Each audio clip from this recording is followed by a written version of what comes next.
നമസ്കാരം പ്രിയ മിത്രങ്ങളെ. ഇന്നത്തെ കഥയിലേക്ക് എൻ്റെ എല്ലാ സുഹൃത്തുക്കളെയും സ്വാഗതം ചെയ്യുന്നു. കഥ ആരംഭിക്കാം. എൻ്റെ പേര് അനിത. എനിക്ക് 45 വയസ്സുണ്ട്.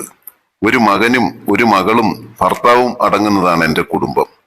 ഭർത്താവ് രഘു KSRTCയിൽ ഡ്രൈവറാണ്. മകൻ ശ്യാം പോളിടെക്നിക്കിന് പഠിക്കുന്നു. മകൾ ശ്യാമയുടെ വിവാഹം കഴിഞ്ഞു. അവർക്കൊരു കുട്ടിയുണ്ട്. ഇന്നവന് ചോറ് കൊടുപ്പാണ്. മലയാലപ്പുഴ അമ്പലത്തിൽ വെച്ചാണ് ചോറ് കൊടുപ്പ്. ഞാനും ഭർത്താവും മോനും പിന്നെ മകളും മരുമകനും കുഞ്ഞും മരുമോന്റെ അച്ഛനും അമ്മയും വേറെ ചില ബന്ധുക്കളും ഉണ്ട് പോകാൻ. ഒരു ട്രാവലർ വിളിച്ചാണ് ഞങ്ങൾ എല്ലാവരും കൂടി പോയത്.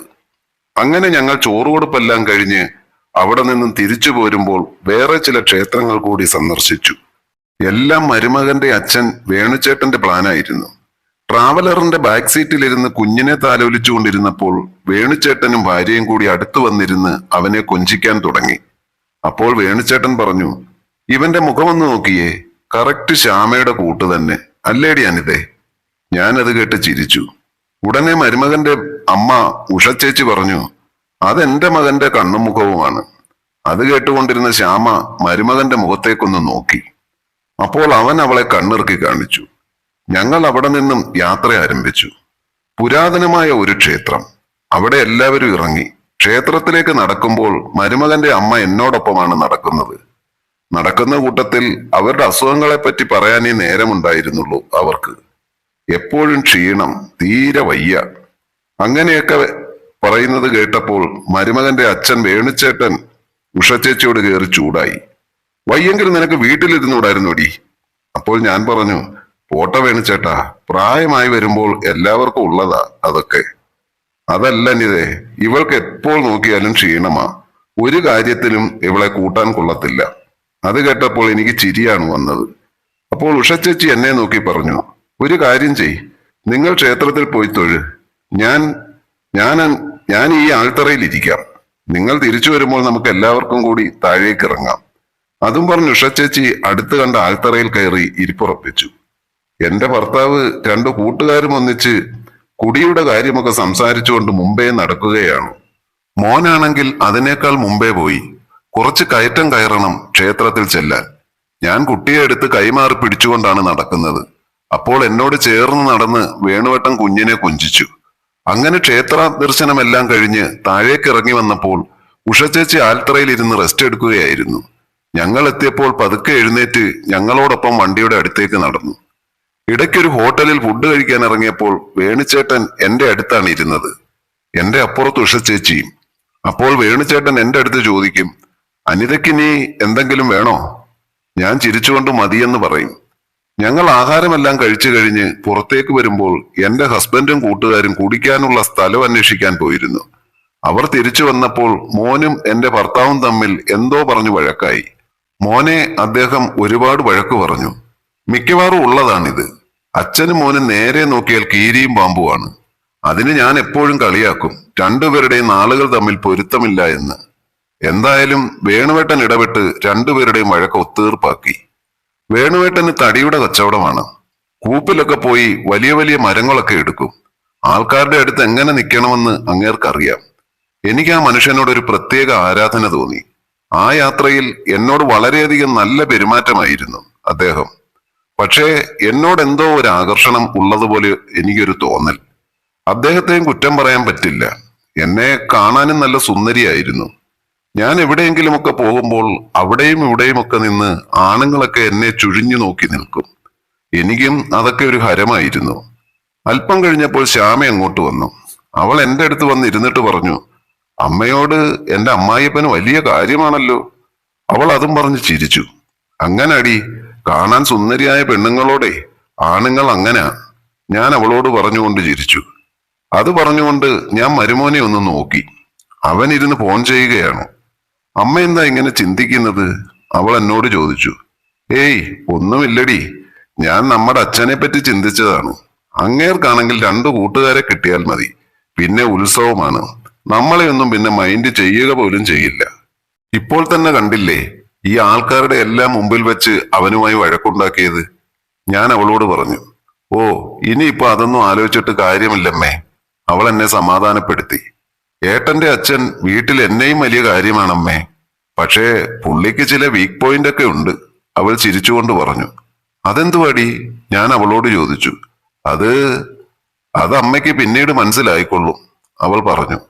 ഞാൻ അവളുടെ മുഖത്തേക്ക് വീണ്ടും നോക്കി. അവൾ ചിരിച്ചുകൊണ്ടിരിക്കുകയാണ്. ആ അമ്മേ, അമ്മയെപ്പറ്റി അച്ഛൻ ഇടയ്ക്ക് എന്നോട് ചോദിക്കും. അത് കേട്ടപ്പോൾ എനിക്ക് അതറിയാനുള്ള ആകാംക്ഷയായി. എന്ത് ചോദിക്കും? ഞാൻ അവളോട് ചോദിച്ചു. അമ്മയെ കാണാൻ നല്ല ഭംഗിയുണ്ടെന്നൊക്കെ പറയാറുണ്ട്. ഒന്ന് പോടി എവിടുന്ന്, ഞാൻ പറഞ്ഞു. അപ്പോൾ മരുമകൻ അവളെ വന്ന് വിളിച്ചു. അവൾ അവന്റെ അടുത്തേക്ക് പോയി. കുറച്ചു മാറിയിരിക്കുന്ന വേണുവേട്ടനെ ഞാനൊന്ന് നോക്കി. ആള് കൊള്ളാമല്ലോ, ഞാൻ മനസ്സിൽ പറഞ്ഞു. എനിക്ക് അവൾ പറഞ്ഞത് ഓർത്തപ്പോൾ ഉള്ളിന്റെ ഉള്ളിൽ എന്തോ ഒരു കുളിരനുഭവപ്പെട്ടു. കക്ഷി നല്ല ആരോഗ്യ ദൃഢഗാത്രനായ ഒരാളാണ്. കാണാനും തിരക്കേടില്ല. 19 വയസ്സുണ്ടെങ്കിലും ഇപ്പോഴും നല്ല ചുറുചുറുക്കാണ് പുള്ളിക്ക്. ഞാൻ വേണുവേട്ടനെ നോക്കി അങ്ങനെ ഇരുന്നു. അങ്ങനെ ക്ഷേത്ര ദർശനമെല്ലാം കഴിഞ്ഞ് എല്ലാവരും അവരവരുടെ വീട്ടിലെത്തി. ദിവസങ്ങൾ കടന്നുപോയി.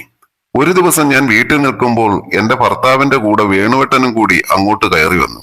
എന്റെ ഭർത്താവിനെ കണ്ടപ്പോഴേ എനിക്ക് മനസ്സിലായി ആള് നല്ലവണ്ണം മോന്തിയിട്ടുണ്ടെന്ന്. ആ വാ വേണുവേട്ടാ, ഞാൻ വിളിച്ചു.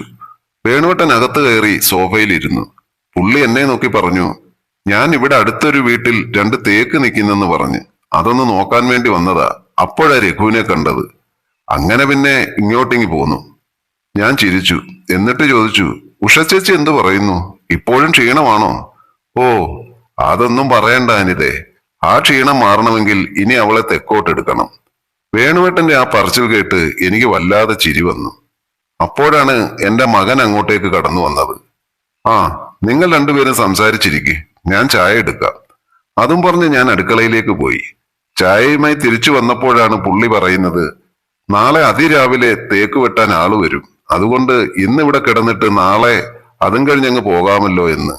അതിനെന്താ, നാളെ പോയാൽ മതി. നമ്മൾ അന്യ ആൾക്കാരാണോ?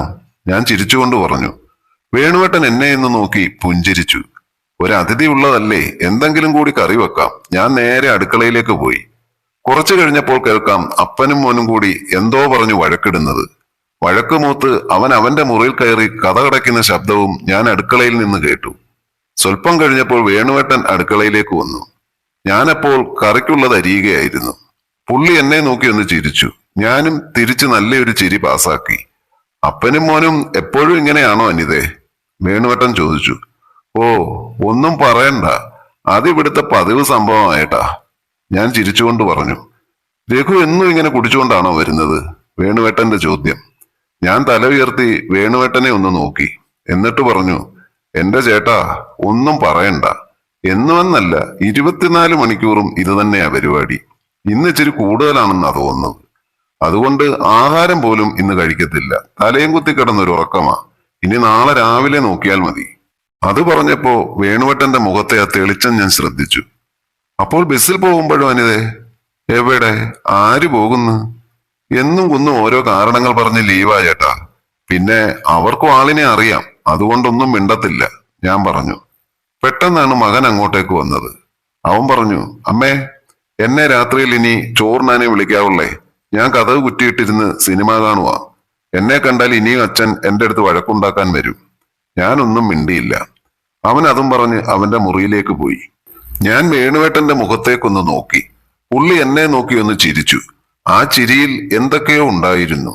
എന്റെ ഉള്ളിലും ഒരു തരിതരിപ്പില്ലാതില്ല. പെട്ടെന്ന് വേണുവേട്ടൻ പറഞ്ഞു, ഞാൻ അനിതയെ ജോലിയിൽ സഹായിക്കണോ? ഓ വേണ്ട ചേട്ടാ, ഇതിപ്പോൾ തീരും, ഞാൻ പറഞ്ഞു. ഞാൻ ചേട്ടനെ ഒന്ന് നോക്കി. വേണുവേട്ടൻ എന്നെയും നോക്കിക്കൊണ്ട് നിൽക്കുകയാണ്. എനിക്ക് മനസ്സിലായി ചേട്ടന്റെ മനസ്സിൽ എന്താണെന്ന്. പെട്ടെന്ന് ഞാൻ ഉദ്ദേശിച്ചതുപോലെ തന്നെ സംഭവിച്ചു. പിന്നെ ആ അടുക്കളയിൽ ഒരു ചുഴലി കൊടുങ്കാറ്റ് തന്നെയായിരുന്നു.